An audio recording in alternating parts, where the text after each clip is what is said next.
Buenas tardes, el día de hoy presentamos separación de los componentes de un analgésico por Aixa Valentina y Esteban Salazar.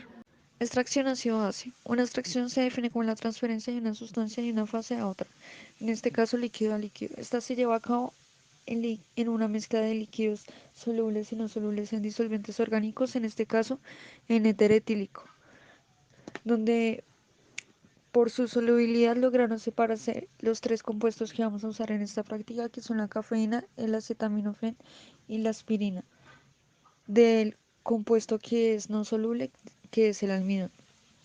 Este método permite separar y purificar los compuestos de una mezcla de acuerdo a su carácter ácido o básico, teniendo en cuenta el criterio de que una base fuerte va a reaccionar con un ácido débil y viceversa, produciendo una deshidrogenación o una hidrogenación.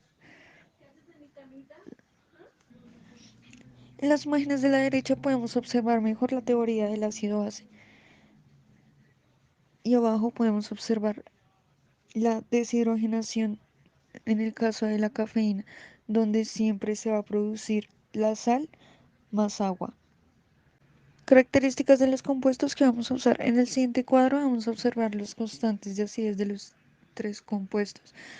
Y al lado derecho vamos a observar los disolventes orgánicos, en este caso fosfato hipotásico y hidróxido de sodio, donde el fosfato hipotásico puede considerarse una base débil con una constante de acidez de 7,3, por lo que va a reaccionar con la aspirina. Y en el caso del hidróxido de potasio, puede considerarse una base fuerte con una constante de acidez de 12,7, por lo que va a reaccionar con el acetaminofén. En el caso de la cafeína, va a requerirse una acidificación posterior con el cloruro de hidrógeno, que es un ácido muy fuerte. Metodología. Esta práctica se puede dividir en tres partes. La primera es la separación de los componentes del cedol, que previamente fue pesado y macerado, donde luego se va a realizar una disolución de éter etílico en 20 mililitros, que logrará separar el almidón al ser un componente insoluble en disolventes orgánicos de la fase orgánica, que es la aspirina, el acetaminofén y la cafeína. Luego de esto se va a filtrar y decantar en el embudo para proceder a las extracciones. Luego las extracciones se van a realizar con el criterio que mencioné anteriormente, la teoría de ácido-base, donde el fosfato hipotásico y el hidróxido de sodio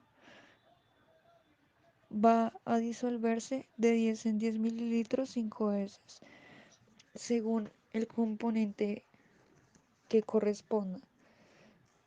Y en el caso de, de la cafeína se procederá a acidificar para tener el pH que se requiere con cloruro de hidrógeno. Finalmente, después de filtrar y dejar secar y obtener el porcentaje de recuperación de cada compuesto, se va a realizar la cromatografía, ya que estos compuestos son incoloros, teniendo como fases móviles acetato de etilo y hexano, que luego serán revelados con una luz ultravioleta y permitirán identificar los compuestos, calculando el desplazamiento ORF. Bueno, el coeficiente de partición. El coeficiente de partición es algo que nos indica la concentración que de una especie química o un soluto que hay entre dos medios de equilibrio. Y estos medios pueden ser tales como un gas, como el aire, o un líquido. Entonces, un claro ejemplo que nos indica este proceso es esta imagen,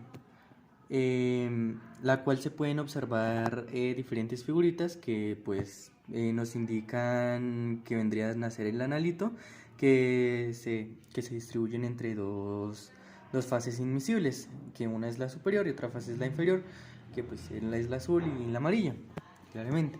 Entonces los cuadros verdes que podemos observar son los que se encuentran en la fase superior, y los rojos son los que y los triángulos rojos son los que se encuentran en la fase inferior, y los que se encuentran en el medio son los moraditos. Entonces, ¿esto qué quiere decir?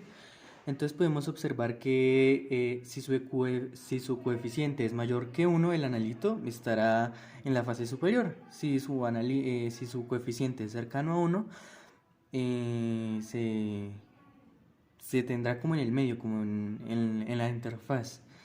Y si el coeficiente es menor que uno, estará en la fase inferior. Bueno, las técnicas de purificación empleadas en esta práctica principalmente fue extracción líquido-líquido, la cual se llevó a cabo en el embudo de decantación donde se contenía nuestro analgésico y el disolvente elegido. Por el otro lado tenemos la cromatografía a capa delgada, donde también por este medio podíamos llegar a identificar cada uno de los compuestos separados. Por último, se tienen que cuantificar los componentes del analgésico. Entonces, principalmente tenemos que separar los sólidos que se obtuvieron, se deben pesar y se calcula el porcentaje de cada principio activo en la tableta. Luego, por último, se debe calcular el porcentaje de recuperación de cada componente.